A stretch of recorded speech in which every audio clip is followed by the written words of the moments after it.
नमस्कार दोस्तों, कैसे हो आप सब। मेरा नाम है विजय कुमार और आप देख रहे हैं कॉमिक्स पिटारा चैनल को। दोस्तों, हम लोग कॉमिक्स पढ़ रहे थे सनी की छाया। इसका पहला पार्ट ऑलरेडी मैंने अपने चैनल पे अपलोड कर दिया है। अगर आपने नहीं देखा है तो प्लीज़ जाकर के देखिए, तभी आप कॉमिक्स के जितने भी कैरेक्टर हैं सभी को अच्छे से पहचान पाएंगे और आगे की कहानी आपको अच्छे से समझ में आएगी। तो दोस्तों, पहले पार्ट में मैंने इस कॉमिक्स को 14 पेज तक ख़त्म कर दिया था। अब इस पार्ट में इसके आगे की कहानी शुरू करते हैं। गुस्से से भरे बाके के होश अभी दुरुस्त थे। घुर्र, उस चिड़िया ने मेरे सिर को घोंसला समझकर अंडा दे दिया, पर इतनी छोटी चिड़िया ने इतना बड़ा अंडा कैसे दे दिया। घुर्र, अगर ये मेरे हाथ लग जाती तो मैं इसकी चटनी बना देता। वो चिड़िया बड़ी जल्दी नीचे आई। ओह, ये काफी ऊंचाई पर होने के कारण मुझे चिड़िया नजर आ रही थी, पर यह तो विशालकाय मादा उकाब है जो अपना अंडा लेने आई है। आजा बच्चू, अब तुझे सबक सिखाए बिना नहीं छोड़ूंगा। क्वैक, वो रहा मेरा अंडा। जैसे ही मादा उकाब नीचे आई, बाकेलाल ने पेड़ से तोड़ी टहनी का प्रहार उस पर कर दिया। अब तुझे पता चल जाएगा कि बाकेलाल का सिर कोई अंडा देने का घोंसला नहीं। घुर्र, क्वैक, नहीं लगा जी, नहीं लगा। क्वैक, बाकेलाल, पहला वार तूने किया, अब बारी मेरी है। ट्विंग, आह, मर गया।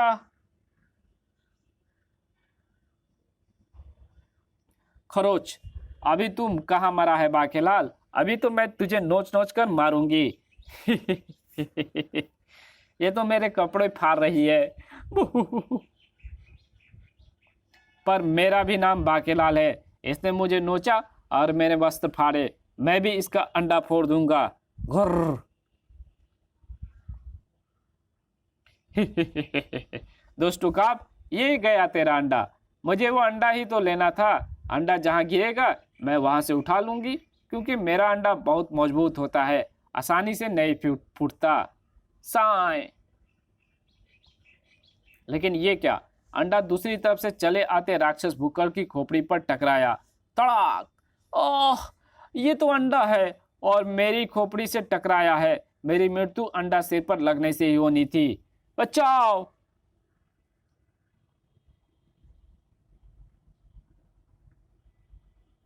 इसी के साथ राक्षस धम से गिरा और धूल में परिवर्तित होकर उड़ता चला गया। क्विक, अंडा हाथ लग गया, अब फूट लो। मैं बच गया। सेनापति केचुए की तरह सरक कर डोसे से बाहर निकल आया। दोनों शहर में पहुंचे। बाकेलाल, ये ना समझना कि तुम्हारे कारण मेरी जान बच गई। मेरी योजना तो राक्षस के पेट में जाकर उसे तलवार घोंप देने की थी। अगर तुम्हारा फेंका अंडा उसे ना लगता तो राक्षस की मृत्यु मेरे हाथों ही होती। सेनापति, इसी बात पर मुझे जलेबी तो खिला दे। क्षमा करना बाकेलाल, महल से निकाले व्यक्ति को कोई दान में भी कोई वस्तु नहीं दे सकता, पर एक काम हो सकता है। वो क्या? मैं जलेबी लेकर इस कुत्ते के आगे डाल देता हूँ, तुम इसके आगे से उठाकर खा लो। इससे मुझे पाप नहीं लगेगा, क्योंकि मैंने तो जलेबी कुत्ते को डाली है। गुर्र, सेनापति के बच्चे। गुर्र, हाँ, उठाकर दिखा, जलेबी से पहले तुझे खा जाऊंगा।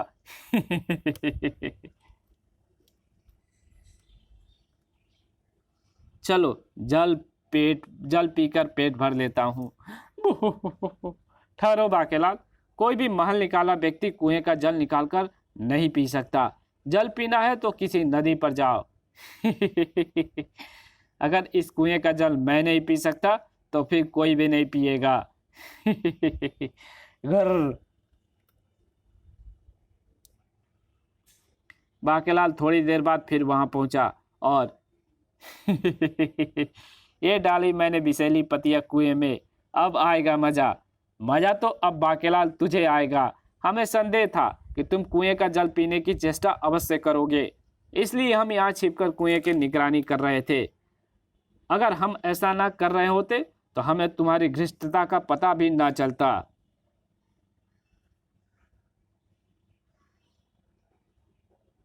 ये नियम है कि महल निकाला व्यक्ति, चाहे वो मंत्री या राजा ही क्यों ना हो, कोई अपराध करता है तो उसे उसकी घृष्टता का दंड सरपंच भी दे सकता है। और मैं सरपंच हूँ बाकेलाल, तूने कुएं में विषैली पत्तियां डालकर जल को विषैला बनाने का जो अपराध किया है, हम तुम्हें उसका दंड यहीं पर और अभी देंगे।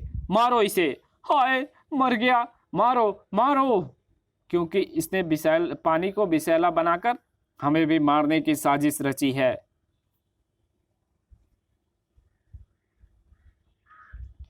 ठहरो, अब बाकेलाल के गले में जूतों का हाथ डालकर इसे नगर में घुमाएंगे और महाराज को भी बताएंगे कि उन्होंने घर में सांप पाल रखा था।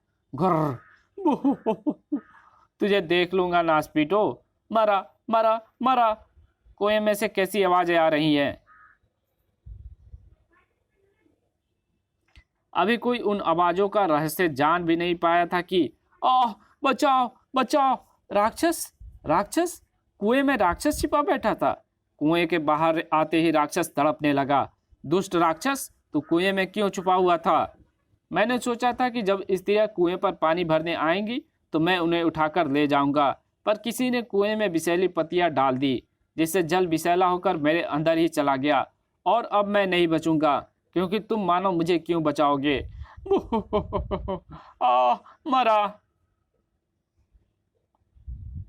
राक्षस के मरते ही, ओह, तो बाकेलाल ने इसलिए विषैली पत्तियां कुएं में डाली थी। बाकेलाल ने तो हमारी स्त्रियों के प्राण बचाए और हमने उसे तेल पिलाए लट्ठों से पीट दिया।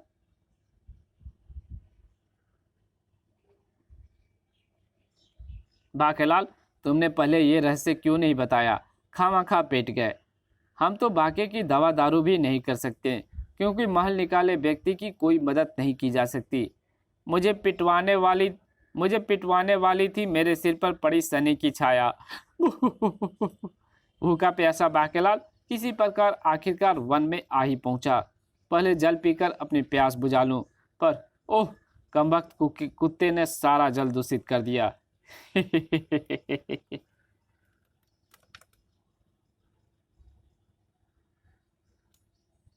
बेचारा बाकेलाल ना तो जल पी सका और ना फल खा सका। फलों के वृक्ष भी सूखे पड़े हैं। तभी प्रसन्न हो शनि देवता। कमबख्त, शनि देवता को कौन प्रसन्न कर रहा है? बाके को दिखा वो राक्षस। प्रसन्न हो शनि देवता। परंतु मुझे पता है शनि देवता मुझ पर प्रसन्न नहीं होंगे, क्योंकि उन्हें जो वस्तुएं पसंद है उनकी आहुति तो मैंने उन्हें दी ही नहीं।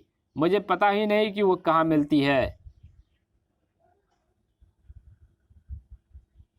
लेकिन शनि देवता को प्रसन्न करना मेरे लिए बहुत जरूरी है। विशालगढ़ वासियों ने मेरे दो राक्षस भाइयों को एक ही दिन में मारकर मेरा क्रोध भड़का दिया है। शनि देवता मुझसे प्रसन्न हो गए तो मैं वर में मांगूंगा ऐसी शक्ति कि मुझ पर उठने से पहले ही शत्रु का शस्त्र मेरे हाथ में आ जाए। उसके बाद मैं विशालगढ़ वासियों की नाक में दम कर दूंगा। गुर्र। राक्षस की बातें सुनते ही बाकेलाल का मस्तिष्क तीव्रता के साथ अपने षड्यंत्र के ताने बाने बुनने लगा। यह बात तो मुझे पता है कि शनि देवता किन किन वस्तुओं से प्रसन्न होते हैं। अगर मैं इसे वो चीजें लाकर दे दूं तो शनि देवता इस पर प्रसन्न हो जाएंगे और फिर ये अपना इच्छित वर मांगकर विशालगढ़ वासियों की नाक में दम करेगा, तो मेरा भी बदला पूरा हो जाएगा।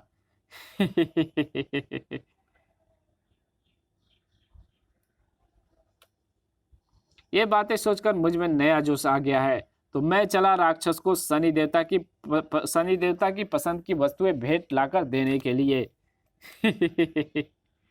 जल्दी बाकेलाल वापस लौटा और मानो मेरा दुश्मन, और वो भी विशालगढ़ की दिशा से आने वाला। अब तू जीवित नहीं बचेगा। ठहरो राक्षस भाई, मैं शत्रु नहीं मित्र हूँ। ये देखो, मेरे पास वो वस्तुएं हैं जिनसे तुम शनि देवता को प्रसन्न कर सकते हो, जैसे ये काली दाल, ये सरसों का तेल और ये रोटियां काले कुत्ते को खिलाने के लिए। ये सब चीजें मैं लाला के घर से चुरा कर लाया हूँ। चोरी ना करता तो क्या करता? राक्षस की प्रसन्नता का ठिकाना ना रहा। तो सचमुच मित्र निकला। मुझे इन्हीं वस्तुओं की तो जरूरत थी। तूने राक्षस मधुरा को प्रसन्न किया है। अब शनि देवता भी मुझ पर अवश्य प्रसन्न हो जाएंगे। तो मैं चला, कहीं शनि देवता मुझे यहाँ देखकर कुपित ना हो जाए और राक्षस की इच्छा पूर्ण किए बिना ना चले जाए। अब मैं नगर में पहुंचकर देखूंगा लोगों के सिर पर टूटती मुसीबत को, जिसे राक्षस मदुरा उनके सिरों पर तोड़ेगा।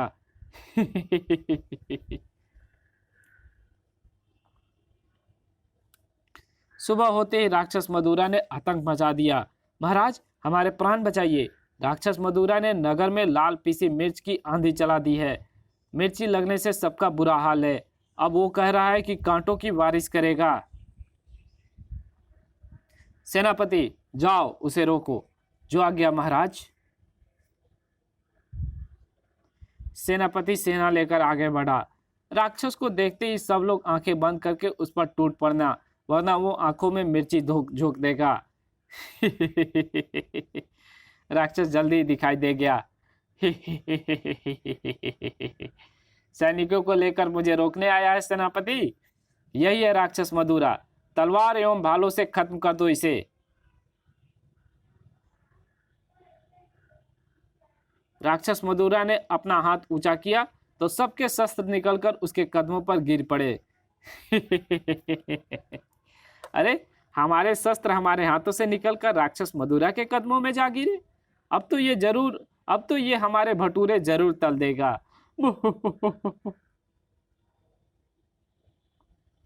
अब मैं तुझ पर करूंगा शाही के कांटों की वर्षा।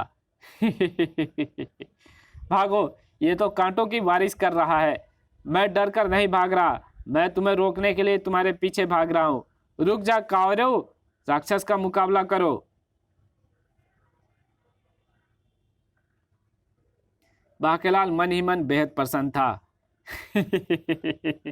सेनापति, कहाँ भागे जा रहे हो? बाकेलाल, राक्षस मदुरा ने हमला कर दिया है। उसका इशारा पाकर हमारे शस्त्र भी हमारे हाथों से छूटकर उसके कदमों में जा गिरे। मैं इन सैनिकों को रोकने के लिए इनके पीछे भाग रहा हूँ। उस राक्षस को रोकना तुम्हारा फर्ज है बाकेलाल, पर मैं तुम सबकी कोई मदद नहीं कर सकता, क्योंकि नियम के मुताबिक महल निकाला व्यक्ति ना तो कोई किसी प्रकार की मदद कर सकता है और ना ही उससे मदद ले सकता है।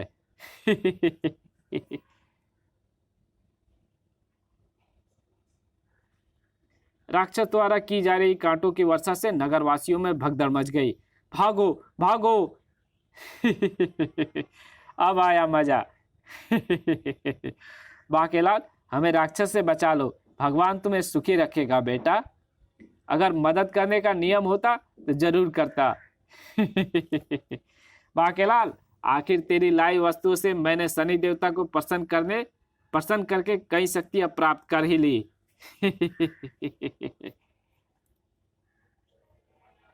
राक्षस मदुरा की आवाज सुनते ही बाकेलाल जैसे ही पलटा कि ओह, मैं जला। ओह, ये क्या? इसके भी सिर पर शनि की छाया है। राक्षस का शरीर भी जलने लगा। मुझे भी अपना सिर हल्का होता महसूस हो रहा है। शनि देवता ने कहा था कि जब मेरा सामना किसी ऐसे व्यक्ति से होगा जिसके सिर पर शनि की छाया होगी तो मेरे सिर से शनि की छाया हट जाएगी। इसका मतलब मेरे सिर से शनि की छाया हट गई है, किंतु शनि देवता ने राक्षस मदुरा के सिर पर शनि की छाया क्यों डाल दी? वत्स बाकेलाल,